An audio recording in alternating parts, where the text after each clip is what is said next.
Mean राशि वाले बंधु, आप सभी का बहुत बहुत स्वागत है, अभिनंदन है मीन मंथन यूट्यूब चैनल में। तो मीन राशि वालों, सावधान हो जाओ बंधुओं। मई के महीने में आपको रखनी है ये 3 बेहद बड़ी सावधानियां। सबसे पहली सावधानी कि आपको अपनी यह एक चीज किसी को नहीं देनी है, चाहे कोई कितना ही आपसे मांगे।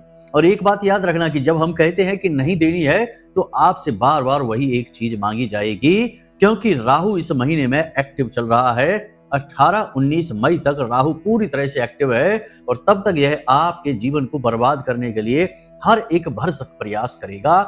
हमारी बातों को गंभीरता से लेना, बिल्कुल हल्के में मत लेना, वरना पूरा मई का महीना भी आपका बर्बाद हो जाएगा और शायद ऐसी हानि और नुकसान हो जाएं कि आने वाले लंबे समय तक आप उनकी केवल भरपाई ही करते रह जाएंगे। जी हाँ बंधु, तो बहुत सावधानी से कार्यक्रम को देखना है। तो 3 बड़ी सावधानियों में हमने पहला बताया कि यह एक चीज किसी को नहीं देना। दूसरी सावधानी है कि अपने घर में आपको कुछ ऐसी चीजें हैं जो हटानी है। जी हाँ बंधुओं, और वे चीजें आपके घर में बहुत भयंकर नकारात्मकता भर रही हैं, आपके जीवन को बर्बाद कर रही हैं, आपके राहु और आपके शनि को नेगेटिव तरीके से एक्टिवेट कर रही हैं, जिससे कि आपके जीवन में बाधाएं उत्पन्न हो रही हैं। मानसिक धुंध छा गई है, विचार स्पष्ट नहीं हो पा रही है, निर्णय लेने की क्षमता प्रभावित हो रही है और आपके जीवन में कैश का फ्लो यानी कि पैसे का जो प्रवाह है वह बाधित हो रहा है। पैसा आ नहीं रहा है, अटक रहा है, पैसे से जुड़ी बातें बिगड़ रही हैं और पैसे के लिए मान सम्मान और अपमान तक देखना पड़ रहा है। तो कहने का मतलब यह है कि आपको इन चीजों से छुटकारा प्राप्त करना होगा, क्योंकि यह एक महीना ऐसा है जो आपके जीवन में बहुत बड़ी भूमिका निभाने जा रहा है, क्योंकि इस महीने में होगा एक बेहद बड़ा ग्रहों का गोचर, राशि परिवर्तन, और इसका आपके ऊपर सीधा प्रभाव पड़ेगा। तो इसी के साथ साथ अब बात करते हैं तीसरी सावधानी की। तीसरी सावधानी बेहद आवश्यक है कि समय से पहले कोई भी महत्वपूर्ण कार्य आपको नहीं करना है। समय क्या है महत्वपूर्ण कार्य शुरू करने का, यह हम आपको बताएंगे। और सबसे महत्वपूर्ण बात कि आपको हम बताएंगे कुछ ऐसे महाशक्तिशाली प्रयोग, 1-2 नहीं पूरे 3, जिन्हें आपको इस महीने के प्रारंभ होते ही अपने जीवन में, अपने घर में शुरू कर देना है और फिर इनका सीधा अपने जीवन में प्रभाव महसूस करेंगे आप। जी हाँ बंधु, ये प्रभाव आपको इतना स्पष्ट महसूस होगा कि आप खुद ही समझ जाएंगे कि ये प्रयोग कितने शक्तिशाली हैं और इन्हें आपको किसी ने पहले क्यों नहीं बताया। लेकिन आज आपको हम यह सब कुछ स्पष्ट तरीके से बताने जा रहे हैं। कुछ आपको मई के महीने का हम पूरा रोड मैप भी देंगे, यानी कहने का मतलब यह है कि मई के महीने में आपको स्टेप बाय स्टेप कैसे आगे बढ़ना है, क्या काम कब करना है और कब नहीं करना है और किन चीजों से आपको दूर रहना है, सारी बातें आपको थोड़ी थोड़ी करके हल्के हल्के में बताएंगे, विस्तार से अपने अगले कार्यक्रम में बताएंगे। लेकिन इसमें भी जो बातें हम बताएंगे वे बेहद महत्वपूर्ण होंगी, जीवन में उतारने के लिए, जीवन में उपयोग में लाने के लिए बेहद आवश्यक रहेंगी। तो आपको कार्यक्रम को पूरा देखना है, अंत तक देखना है, ठंडे दिमाग से देखना है। जी हाँ बंधुओं, तो चलिए आज के इस कार्यक्रम को महामाई को याद करते हुए शुरू करते हैं। कमेंट बॉक्स में पूरे भक्ति भाव के साथ लिख डालिए, जय मां भद्रकाली कृपा करो। महामाई निश्चित तौर पर आपके ऊपर कृपा करेंगी, हमें पूर्ण विश्वास है। इसी के साथ साथ बंधुओं, यदि मन में भाव गहरा है अपनी माँ के लिए, तो लिख डालिए कमेंट में कि मैं भी माई के परिवार का हिस्सा हूं। बंधु, महामाई के लिए भाव तो होना ही चाहिए। महामाई ही तो हैं जो हमारे जीवन का उद्धार कर सकते हैं, आदि शक्ति, और जिनके बिना शिव भी सबके समान होते हैं। तो ऐसी महामाई के लिए भी यदि मन में भाव नहीं उमड़ते, तो यह मन आपका जो है यह निष्प्राण हो चुका है, पत्थर हो चुका है, जिसके लिए भावनाएं समझ में नहीं आने वाला विषय बन चुका है। तो बस बंधुओं, कमेंट बॉक्स में लिख डालिए कि मैं भी माई के परिवार का हिस्सा हूं। महामाई बहुत प्रसन्न होंगी और हमें भी बेहद खुशी होगी कि कुछ नए बालक महामाई के परिवार में जुड़े हैं। चलिए बंधुओं, अपने वो मूल विषय को शुरू करते हैं। ध्यान से सुनिए सारी बातों को। प्यारे मित्रों, हमारे अत्यंत प्रिय और परम पूज्य अमिताचार्य जी के पास माँ बगलामुखी और माँ भद्रकाली की साधनाओं का वर्षों का अनुभव है और माता रानी की इनके ऊपर पूर्ण कृपा और सिद्धि है। आचार्य जी ने अपने सटीक कुंडली विश्लेषण और श्रेष्ठतम उपायों के माध्यम से हजारों लोगों के जीवन को खुशियों से भरा है। आचार्य जी का कुंडली विश्लेषण और उपाय करवाने का तरीका इतना अद्भुत है कि जीवन के हर एक दुख और कष्ट का कारण जड़ से ही समाप्त हो जाता है।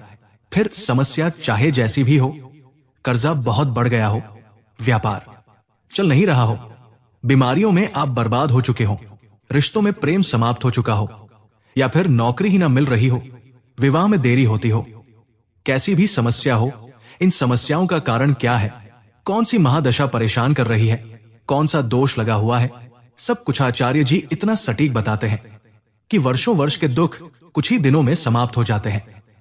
अगर आपके जीवन में भी कोई ऐसी संकट की घड़ी है तो यही सही समय है जब आप पूज्य आचार्य जी के हाथों से अपनी कुंडली का विश्लेषण करवाएं और वर्षों से चल रहे दुखों और संकटों के इस चक्र से बाहर निकल जाए। प्यारे मित्रों, अभी वीडियो में दिए गए नंबरों पर फोन करिए और अपनी कुंडली का श्रेष्ठतम आकलन करवा डालिए। जिंदगी बदलने का यह सबसे बड़ा मौका हाथ से मत जाने दीजिएगा। जय माई की, महामाई आपका कल्याण करे। सबसे पहले आपको हम बताएंगे एक ऐसा व्याख्यान जो महाभारत में देखने को मिलता है कि जब भीष्म पितामह युधिष्ठिर से चर्चा करते हैं, सलाह देते हैं कि तुम राजा कैसे बने रहोगे लंबे समय तक, कौन से वो गुण हैं जो एक राजा के अंदर होने चाहिए और वे गुण आपको इस मई के महीने में अपने अंदर उत्पन्न करने हैं। यह जो व्याख्यान हम आपको बताने जा रहे हैं, यह आपके जीवन से जुड़ा हुआ है, आपको बहुत प्रेरणा देगा और बहुत कुछ नया सिखाएगा। तो 2 मिनट के लिए आप अपने चित्त को यहां लाइए और ध्यान से सारी बात को समझ लीजिए। भीष्म जी कहते हैं कि युधिष्ठिर, मोर से सीखो कि एक राजा कैसे कार्य करता है। ध्यान से समझना है, मोर कितना सुंदर होता है, देखने में कितना शांत दिखाई देता है, लेकिन सांप को निगल जाता है। मतलब कहने का यह है कि राजा ऊपर से चाहे कितना ही शांत दिखाई दे, लेकिन अपने शत्रुओं को छोड़ता नहीं है, समाप्त कर देता है। यहां से आपको क्या सीख मिलती है? आपको यहां से यह सीख मिलती है कि आप बेशक बहुत भावुक हैं, बेहद शांत मन के हैं, अपने काम से काम रखने वाले हैं, दुनियादारी से आपको कोई लेना देना नहीं है, फिर भी यदि कोई जानबूझकर आपके जीवन में अड़चने ला रहा है, परेशानियां उत्पन्न कर रहा है और आपको चैन से जीने नहीं दे रहा है, आपका शत्रु बनकर बैठा है, चाहे वह छुपा हुआ हो, चाहे आपके सामने स्पष्ट हो, ऐसे शत्रुओं से आपको निपटना आना चाहिए, चाहे किसी भी तरीके से हो, चाहे इनसे छुटकारा प्राप्त करिए, इनसे पीछा छुड़ाइए या इनके जैसा ही इंतजाम करिए। नीति तो यही कहती है, क्योंकि जब तक शत्रु आपके पीछे लगे रहेंगे, आपका पूरा ध्यान उन्हीं से निपटने में लगा रहेगा। अपने जीवन की तरक्की और उद्धार के बारे में आप कैसे सोचेंगे? तो बस यही आपको अपने जीवन में करना है कि सबसे पहले तो आप शत्रुओं से मुक्ति प्राप्त करिए, उनसे पीछा छुड़ाइए। शत्रु पराये जितने होते हैं उससे कहीं ज्यादा खतरनाक अपनों में छुपे रहते हैं, तो उन्हें पहचानने की नजर और उसके बाद उनसे धीरे से दूरी बढ़ा लेना, ताकि आप शांति से अपना काम कर सके। यही आपको सीख मिलती है। दूसरी सीख, भीष्म पितामह कहते हैं कि युधिष्ठिर, मोर के बारे में देखो कि कभी कभी तो मोर बहुत चिल्लाता है किसी किसी मौसम में, किसी विशेष समय पर, लेकिन कभी कभी वह बहुत शांत दिखाई देता है। ठीक इसी प्रकार एक राजा को होना चाहिए। और ये आपको क्या सिखाता है कि आपको अक्सर मौन ही रहना चाहिए। आप मोर को कभी देखना, आपको बहुत शांत दिखाई देगा, लेकिन मोर की आवाज इतनी तेज होती है कि मोर बहुत दूर होगा, आपको दिखाई भी नहीं दे रहा होगा, लेकिन उसकी आवाज आपको स्पष्ट सुनाई दे रही होगी। आपको यहां पर यह सीख मिल रही है कि समय जब तक ना आए तब तक ना बोलो, और जब समय आए आपके बोलने का तो फिर ऐसा बोलो कि चाहे कोई कितनी ही दूर क्यों ना हो, मतलब कि चाहे कोई कैसा भी व्यक्ति आपके सामने क्यों ना हो, वह आपसे प्रभावित हुए बिना ना जा पाए और आपकी बात जरूर मानी जाए। यानी मजबूत तथ्यों के साथ, ज्ञान के साथ, ठोस प्रमाणों के साथ बोलो और अपनी बात को साबित कर दो। उससे पहले आप बिल्कुल भी ना बोलो, बिल्कुल शांत रहो, ताकि आपका मन शांत रहे, आपका काम में मन लगे और आप दुनियादारी के झंझटों से थोड़ा दूर हो सके। यह आपके लिए बेहद आवश्यक है, क्योंकि आपको अक्सर लोग इस तरीके की बातें परेशान करते रहते हैं जिनसे आपका दिल दुखता है। जानबूझकर लोग आपको उकसाने की भी कोशिश करते हैं, उलझने की भी कोशिश करते हैं, ताकि आप टेंशन में आ जाएं, आप परेशान हो जाएं और लोग आपकी परेशानी को देखकर आनंद लें।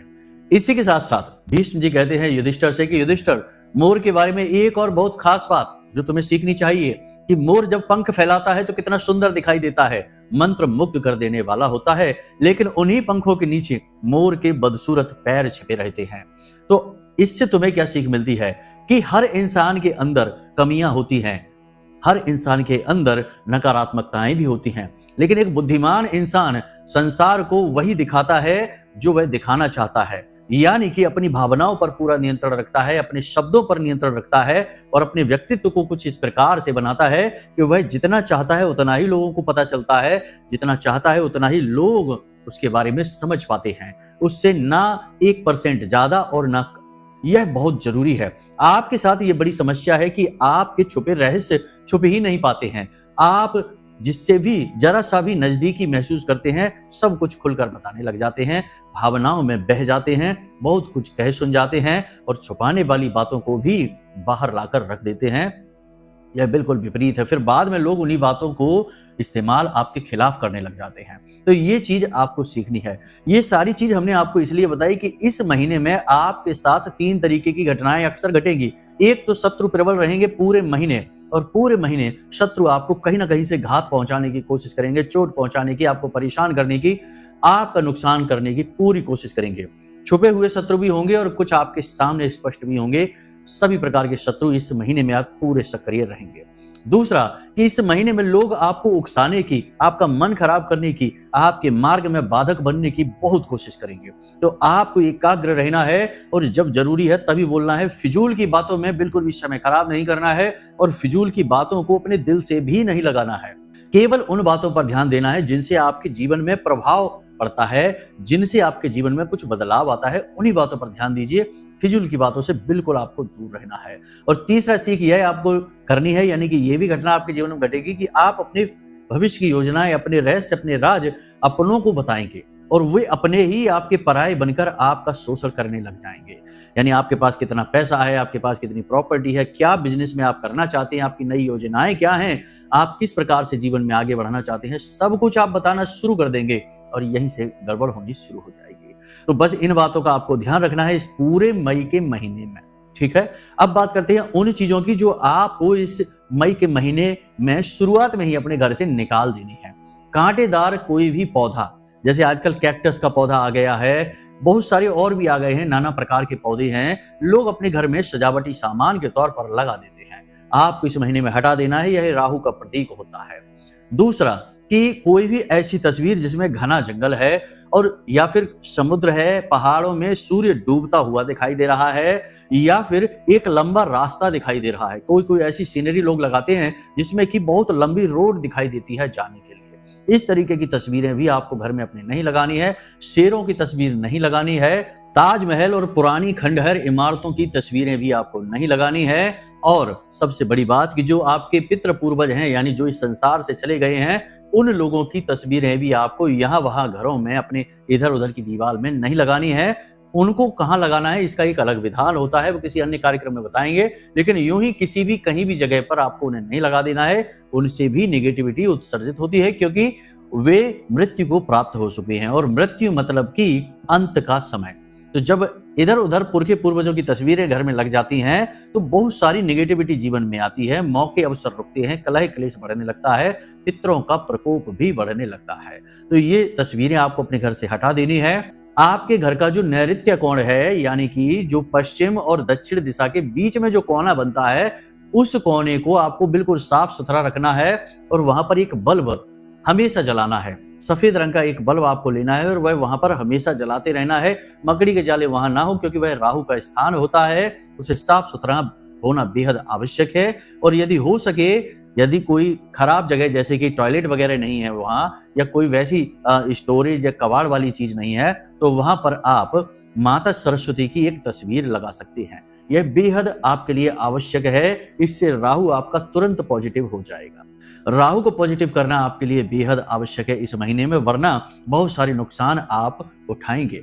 अब सबसे महत्वपूर्ण कि आपके घर की छत पर यदि कबाड़ पड़ा रहता है, छत गंदी रहती है, छत पर सड़ी हुई लकड़ी, यह जंग खाया हुआ लोहा या कबाड़ का सामान पड़ा रहता है, या घर में कहीं भी किसी भी जगह पर स्टोर रूम वगैरह में ऐसा सामान पड़ा रहता है, उसे तुरंत उठाकर बाहर फेंक दीजिए, क्योंकि यह आपके जीवन में नकारात्मक ऊर्जा का केंद्र बन जाता है, आपकी बर्बादी का कारण बन जाता है। तो इन्हें भी उठाकर बाहर फेंक देना। देखिए, नया महीना आ गया है। महीने में बहुत सारे ग्रह राशि परिवर्तन करने वाले हैं और इस नए महीने में नए प्रभाव को उत्पन्न जीवन में करने के लिए कुछ जरूरी ठोस बदलाव करने पड़ते हैं। तो इन बातों का आपको ध्यान रखना ही होगा, यह आपके लिए बेहद आवश्यक है। अब सबसे महत्वपूर्ण बात की बात करते हैं उन 3 चीजों की 3 उपायों की जो आपको करना है। तो देखिए, आपके घर के जो दिशाएं हैं और जो कोने हैं, उनके सबके देवी देवता और ग्रह नक्षत्र हैं और उनके अपने विशेष नाम और विशेष उनकी भूमिकाएं हैं। ठीक है। ईशान कोण भोलेनाथ का कोना होता है, उसी प्रकार नैऋत्य कोण माता लक्ष्मी का कोना माना जाता है। इसी प्रकार पश्चिमी दिशा की बात करें तो शनिदेव की दिशा, पूर्वी दिशा सूर्य की दिशा। तो इस तरह से सभी ग्रह नक्षत्र और देवी देवताओं को ये समर्पित होती हैं। तो अब बात करते हैं आपके घर की आग्नेय यानी आग्नेय कोण, यानी कि जिसे हम कहते हैं पूर्व और दक्षिण दिशा के बीच का कोना, इसे आग्नेय कोण कहते हैं। यह फायर का, अग्नि का प्रतीक होता है। यहां पर आपको एक छोटा सा कार्य करना है। यह शुक्र की भी दिशा होती है। यहां पर आपको एक गमला लाना है और उस गमले में आपको शुक्र को स्थापित करना है। तो कैसे करेंगे आप? यह एक गमला लेकर आएंगे और उसमें आप मिट्टी डाल देंगे। मिट्टी डालने के बाद आप एक लाल कपड़ा लेंगे और उस लाल कपड़े में थोड़े से चावल भरेंगे और उस चावल में आप एक सिक्का रखेंगे। सफेद रंग का सिक्का होना चाहिए, चलने वाला सिक्का होना चाहिए, और इसे लाल धागे से लपेटकर एक पोटली का रूप दे देंगे और इस पोटली को आप उस गमले में मिट्टी में दबा देंगे। कोई पौधा लगाने की जरूरत नहीं है। इससे आपका शुक्र स्थापित हो जाएगा वहां पर। और वैसे तो यह प्रयोग कच्ची जमीन पर किया जाता है, लेकिन आजकल के मकानों में कच्ची जमीन तो होती नहीं है, सब कुछ पक्का हो चुका है, तो गमले का प्रयोग किया जा सकता है। ठीक है। गमला प्लास्टिक का नहीं होना चाहिए, यह आपको विशेष ध्यान देना है। मिट्टी का, सीमेंट वगैरह का हो सकता है। ठीक है। तो गमले में आपको यह क्रिया करनी है। आपका शुक्र वहां स्थापित हो जाएगा, पैसे का आपका फ्लो बनने लगेगा, रुका हुआ पैसा प्राप्त होने लगेगा और जीवन में नई अपॉर्चुनिटी, नए मौके, अवसर आपको समझ में आने लगेंगे। और सबसे बड़ी बात कि यदि घर में कलह क्लेश रहता है, खास तौर से पति पत्नी के बीच में, तो वह भी शांत होना शुरू हो जाएगा। तो पहला ये कार्य करना है। दूसरा कार्य कि एक कामधेनु गाय आती है, बाजार से लेकर आना है। कामधेनु गाय की आप तस्वीर भी ला सकते हैं या मिट्टी की गाय भी ला सकते हैं, मूर्ति ला सकते हैं उसकी। और ये कामधेनु गाय आपको नैऋत्य कोण में स्थापित कर देना है। इसका मुख उत्तर दिशा की ओर होना चाहिए और यह आपके पैसे के आगमन को बढ़ाएगी, मौके अवसर आपके जीवन में लेकर आएगी। कामधेनु गाय जो है, इसका नाम ही है कामधेनु, यानी कामनाओं को पूर्ति करने वाली गाय। वैसे तो इसे घर के हर एक कोने में रखा जा सकता है और हर कोने में रखने का इसका अपना एक विशेष महत्व होता है। लेकिन आपके जीवन में जो परेशानियां इस समय चल रही हैं, उन परेशानियों को देखते हुए हम आपको इसे नैऋत्य कोण में रखने के लिए कह रहे हैं। किसी अच्छे साफ सुथरी जगह पर आप इसे नैऋत्य कोण में रख सकते हैं और इसे प्रतिदिन साफ सफाई करनी है। पूजा करने की जरूरत नहीं है, बस साफ सफाई इसकी करनी है। कामधेनु गाय यहाँ पर स्थापित होना बेहद आवश्यक है। अब सबसे महत्वपूर्ण बात कि आप अपने घर के ईशान कोण में, ठीक है, ईशान कोण यानी कि पूर्व दिशा और उत्तर दिशा के बीचों बीच ईशान कोण में आप कांच का एक प्याला रखें, उसमें थोड़ा सा शुद्ध जल डालें, थोड़ा सा उसमें गुलाब जल डाल सकते हैं, एक पीले रंग का पुष्प रखें, थोड़ी सी हल्दी डालें और एक सिक्का भी डाल दें। चांदी का सिक्का डालें तो सर्वोत्तम रहेगा। इससे गज केसरी योग बनता है और यह गुरु आपके लिए आपको बहुत सारी अपॉर्चुनिटी, बहुत सारा धन, बहुत सारी मानसिक शांति लेकर आएगा। इसे आप अपने घर के ईशान कोण में लगा दीजिए। यहाँ आपका गुरु एक्टिव हो जाएगा। नए नए अवसर, नए नए मौका, नए नए जीवन में रास्ते खुलने लगेंगे पैसे के आगमन के। घर गृहस्थी में क्लेश रहता है, बच्चे आपकी सुनते नहीं हैं या किसी भी प्रकार की नकारात्मकता महसूस होती है, सब कुछ समाप्त हो जाएगा। ये 3 प्रयोग आप कर लीजिए। वैसे तो हमने सारे कार्यक्रम में बहुत कुछ आपको बताया ही है, लेकिन अब हम आपको बताते हैं कि वह एक कौन सी चीज है जो आपको किसी को भी नहीं देनी है। लेन देन हमारे समाज में बहुत होता है और होना भी चाहिए, क्योंकि लेन देन होने से ही एक स्वस्थ समाज विकसित होता है। लेकिन लेन देन के चक्कर में कभी कभी क्या होता है कि जीवन में कुछ ऐसी चीजें आ जाती हैं जो हमें परेशान करने लग जाती हैं।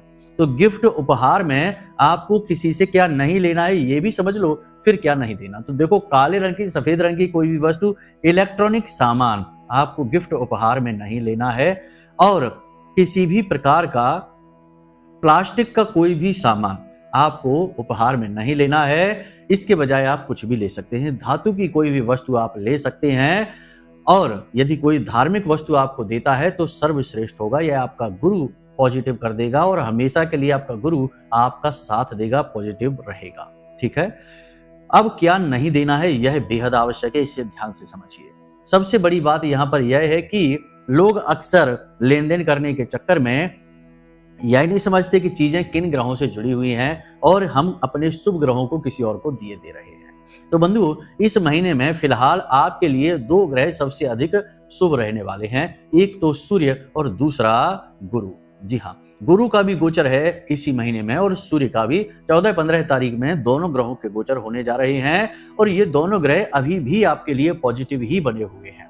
तो इनका आपको लाभ लेना है, तो इनसे जुड़ी चीज किसी को भी नहीं देनी है। सूर्य की बात करें तो सफेद रंग की कोई भी वस्तु, नारंगी रंग की कोई भी वस्तु किसी को नहीं देना है, वस्त्र वगैरह भी किसी को नहीं देने हैं और गेहूं, गुड़, चावल और अपना प्रयोग किया जाना, यानी रोजमर्रा में आप जो डेली प्रयोग करते हैं प्रतिदिन, खास तौर से अपने काम धंधे व्यापार पर कोई चीज, जैसे आपका पेन है, आपका कोई भी डेस्क है या कोई भी सामान है जो आप जैसे कैलकुलेटर का यूज करते हैं बहुत से लोग, तो डेली यूज का जो दिन भर आप यूज करते हैं, ऐसी कोई भी चीज किसी को आपको नहीं देनी है, वरना आपका सूर्य नेगेटिव हो सकता है। देने से मतलब यहाँ पर यूं ही देने की बात हम कर रहे हैं, दान दक्षिणा की बात नहीं कर रहे हैं। ठीक है, इसी के साथ साथ आपको गुरु से संबंधित है किताबें, गुरु यानी ज्ञान, तो गुरु से संबंधित किताबें हैं, धर्म की किताबें हैं, पूजा पाठ से जुड़ी हुई कोई भी सामग्री आपको किसी को नहीं देना है। खास तौर से जब आप मंदिर जाते हैं तो वहां पर लोग अक्सर माचिस मांगने लगते हैं या फिर 2 अगरबत्तियां मांग लेते हैं या फिर आपकी किताब थोड़ी देर के लिए पढ़ने के लिए मांगने लगते हैं। वैसे तो लेन देन करना चाहिए, लेकिन आपको इन चीजों का लेन देन नहीं करना है। अपनी किताब जो धर्म से जुड़ी है या किसी भी प्रकार की है, किसी को भी प्रयोग के लिए, पढ़ने के लिए कैसे भी नहीं देनी है। दूसरा कि आपको पूजा पाठ से जुड़ी कोई सामग्री किसी को नहीं देनी है। तीसरा, पीले रंग की कोई भी वस्तु या पीतल के बर्तन या पीतल का कोई भी सामान किसी को आपको नहीं देना है, ये आपके गुरु को दूषित कर देगा। और पीतल के कोई भी बर्तन आपके घर में यदि हैं तो देखें कि वे गंदे, मैले कुचैले ना रहें और टूटे फूटे ना हो। सर्वोत्तम यह होगा कि आप उनको प्रयोग करें और साफ सुथरा रखें, उन्हें यूं ही कहीं भी घर में कबाड़ में ना डाल दें, क्योंकि आजकल लोग इन चीजों को कबाड़ समझते हैं और फैंसी आइटम स्टील के आ चुके हैं उनका प्रयोग करते हैं। ठीक है, उनको भी करिए, कोई समस्या नहीं है, लेकिन पीतल के बर्तन घर में जरूर रखिए। पुराने जमाने में तमाम तरीके के बर्तन चला करते थे, लेकिन पीतल के बर्तन रसोई घर में जरूर हुआ करते थे, चाहे कम या ज्यादा, लेकिन होते जरूर थे, क्योंकि वे आपका गुरु हैं और गुरु यानी कि ज्ञान, यानी आपके घर की शांति, आपका धन, आपका मानसिक संतुलन। जी हाँ, लेकिन आजकल तो प्लास्टिक आ गया है, फाइबर आ गया है, तो मानसिक संतुलन कहाँ से बनेगा? तभी तो रोग उत्पन्न हो रहे हैं, पति पत्नी के बीच में कलेश हो रहे हैं। धन पैसा है या नहीं है वो एक अलग बात है, लेकिन घर में शांति नहीं है ये निश्चित बात है। ये इसी वजह से है क्योंकि अब किसी भी चीज का ख्याल ही नहीं रखा जा रहा है, जो मन में आ रहा है वो किया जा रहा है, जैसा ठीक लग रहा है वैसा लोग जी रहे हैं। परंपराओं और रीति रिवाजों की यदि बात करने लगो तो लोग बेवकूफ घोषित कर देते हैं, लेकिन समय आने पर पता लग जाता है कि कौन मूर्ख है और कौन बुद्धिमान है। तो बस बंधुओं, ये बातें आप ध्यान रखिए। हर एक बात जो हमने आपको बताई है वह आपके जीवन से जुड़ी हुई है, आपको माननी होगी, क्योंकि आज नहीं तो कल ये बातें आपके जीवन में घटित होने वाली हैं। फिर जब घटित हो जाएंगी तो आप कहेंगे कि गुरुजी ने सही कहा था, मान लेते तो बेहतर होता। तो यहाँ तक हमने आपको सारी बातें समझा दी हैं। अब यदि मन में कोई प्रश्न उठे या कुंडली का विश्लेषण कराना हो कि भाई जीवन में बड़ी परेशानी है, क्या बाधा है, क्यों हर काम करने के बाद भी सफलता नहीं मिल रही है, और या फिर पति पत्नी के बीच क्यों बात नहीं बन रही, हमेशा कलह कलेश ही क्यों बना रहता है, यानी जीवन की कोई एक ऐसी बड़ी समस्या जिसमें आप उलझ कर रह गए हैं, अगर उसका छुटकारा प्राप्त नहीं करेंगे तो जीवन नर्क बन जाएगा। तो उसका छुटकारा आपको कुंडली से मिल सकता है। तो उसके लिए आप कुंडली विश्लेषण करा सकते हैं। नंबर हमने वीडियो में दे रखे हैं, इन नंबरों पर फोन करिए। छोटी सी दक्षिणा के साथ हम स्वयं आपकी कुंडली का विश्लेषण करके आपको दे देंगे। तो चलिए बंधु, आज के इस कार्यक्रम को विराम देते हैं। हमेशा हंसते रहिए, मुस्कुराते रहिए, सकारात्मक रहिए, महामाई पर अपनी आस्था और विश्वास बनाकर रखिए, क्योंकि आपका उद्धार तो वहीं से होना है। तो प्रेम से बोलिए जय माई की। हमारे प्रिय और परम पूज्य आचार्य जी ने अपनी साधनाओं के अनुभवों पर आधारित शक्तिशाली उपाय और क्रियाओं के माध्यम से हजारों लोगों के जीवन को पूरी तरह से बदला है। आचार्य जी के द्वारा बताया गया हर एक उपाय इतना सटीक और कारगर होता है कि जो भी इसे पूरे भाव के साथ कर लेता है उसे साक्षात महामाई की कृपा और आशीर्वाद प्राप्त हो जाती है। इसलिए निसंकोच इन उपायों को पूरे भाव के साथ करिए, आपका कल्याण होगा। जय माई की।